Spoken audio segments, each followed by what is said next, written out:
In this video, we'll briefly go over the C++ preprocessor and preprocessor directives. What is the C++ preprocessor? The C++ preprocessor is a program that processes your source code before the compiler sees it.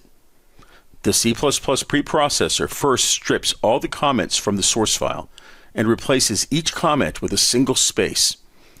Then it looks for preprocessor directives and executes them.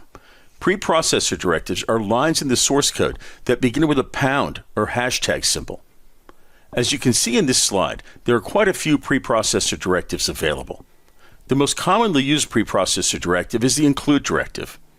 When the preprocessor sees this directive, it replaces the pound include line with the file that it's referring to. Then it recursively processes that file as well. So, by the time the compiler sees the source code, all comments are stripped out and all preprocessor directives have been processed and removed. Preprocessor directives are commonly used to conditionally compile code.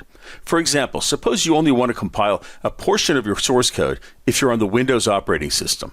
In this case, you would use a preprocessor directive to test to see if you are on Windows, and then perhaps include some Windows-specific libraries. If you're not on Windows, then maybe you want to include some Mac OS X libraries, or use the error directive to abort the compile with an error message.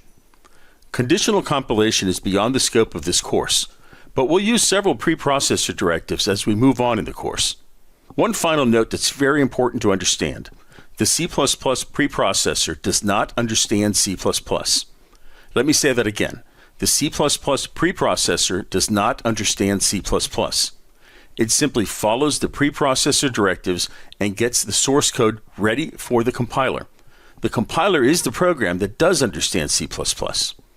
Okay, that wraps up this video. In the next video, we'll talk about comments in C++.